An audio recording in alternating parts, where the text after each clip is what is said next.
Okay, a Sunday summary video for the Royal Ascot bets that this week I decided I was going to put mine up on a blog or a video before the first race, just because I thought it was interesting if people wanted to know my kind of strategy, what I'm doing, how I'm picking the horses, how I'm putting them into bets, how I'm staking. Not really to copy my bets, because look, the odds and the EV change over time. What is good when I'm looking isn't necessarily good when you're looking. But also, this isn't really about how much profit and loss I'm making at the end of the week, because 5 days of racing isn't enough to determine whether a strategy is good or not. It's more looking at the strategy, the processes, the ideas behind it. Having said all of that, we got to the end of the week. I placed bets on 110 unique different horses in 33 multiples at Betfred shops and William Hill shops and 4 exchange bets. And at the end of the week, I was £754.88 in profit.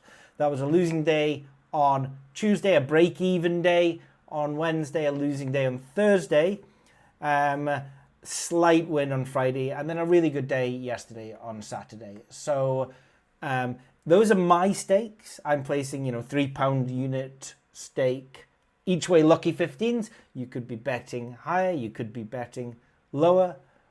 So it's the ROI, the return on investment, that's really important, and that was 17.6%. So, I placed £4,000 worth of bets for £754 profit. So in terms of the time invested, that's absolutely fine for me. It's not huge profits, but it'll pay for the projector that I want to install outside to watch the rest of the Euros with the kids. And in terms of Saturdays, it was a profit day. Now, I don't like talking about what ifs, because they sound a little bit like those boring bad beat stories you get on the poker table that nobody cares about.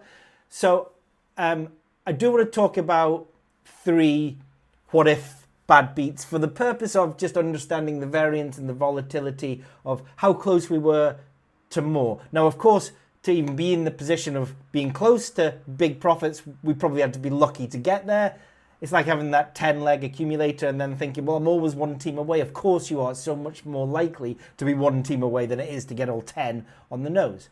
Having said all of those caveats, the first lucky 15 yesterday, and these 3 I'm going to be talking about, were all place, loss outcomes.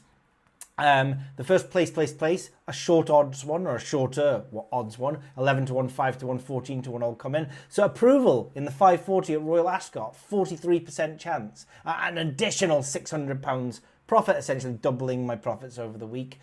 Didn't come in, but okay, we're in the right position. Another lucky 15, slightly higher odds now, 28 to 1, 12 to 1, 25 to 1, all place. So we're looking at Zebra Star at the 7:25 in the evening in Ayr. The last race, got to wait all day to get there.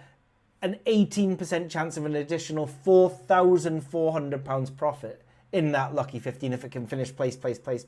That really changes the overall dynamic of the week. If he places, comes dead last, makes us wait the entire day for the race as well. And then another one, Orazio So Sleepy and Thunder Wonder, all place at 22 to 1, 10 to 1 and 20 to 1. We're on the place. We're looking at Stranger on the Shore to place a 23% chance, an additional £2,400 profit.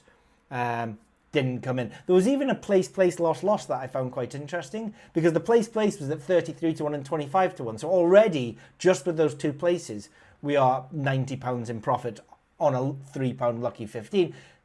Either of those other horses in that lucky 15 I put in, which was Never So Brave at 11 to 1 and Desert Hero at 9 to 1, both at Royal Ascot, either of them to place was 67% chance for an additional £700, 67% chance of doubling my profit on the week. Both of them placing was a 12% chance at an additional £2,900. These aren't bad beat stories. That didn't come in, of course. They're not bad beat stories. What they are is showing, 43% chance at 600 quid, 18% chance at £4,400, 23% chance at £2,200, 12% chance at £2,900, 67% chance at £700. Any of those completely change my return on investment, my variance, my profits on the week, and they didn't come in, but that's okay. and had we had a losing week this week, that would have been okay as well, because 5 days of racing, making a profit at the end of it, doesn't prove or disprove any particular strategy. That was the multiples that I was on, which was a mixture of Trixies and Lucky 15s. Someone asked my strategy about that. There's no real rocket science. I'm not doing anything particularly clever that anybody else isn't doing just by looking at the tracker. Of course, I can only have one horse per race in a multiple. If there's only, it looks like 3 makes sense, then I'll go for the Trixie. If it looks like 4 makes sense, I'll do the Lucky 15. If it looked like 5 made sense, I'd have done the Lucky 63. I chose not to.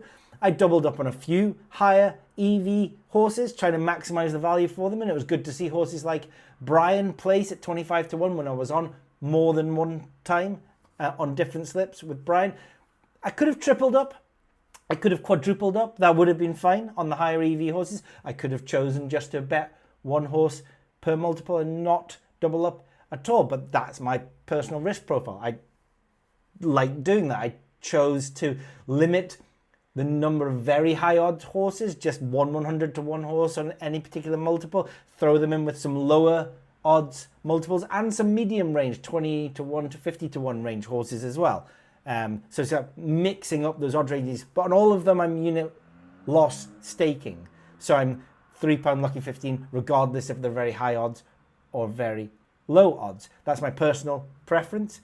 Logistics work with that. It's quite easy to do. Keeps runners' heads below the parapet at shops when they're just betting exactly the same on every single one. They're not changing up and down odds. But look, other people prefer, unit win staking is quite difficult on a multiple. Unit loss is easy because it's just the same stake every time. Unit win's hard because the odds change all the time. And what is it that you're trying to achieve in the win? Is it the win? Because it's not going to happen.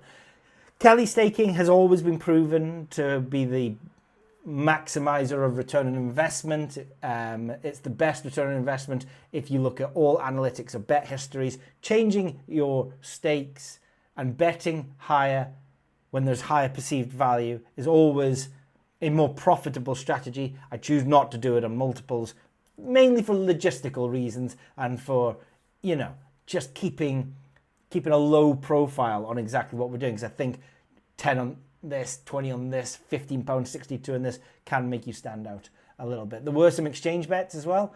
I was on 4 over the week. I think 2 won, 2 lost, but that is from memory. Yesterday was interesting. Ryan Moore, I was on him to get 2 winners. Well, he won the first, didn't get a winner after that. I was like 60, 70% for that to come in, and it didn't.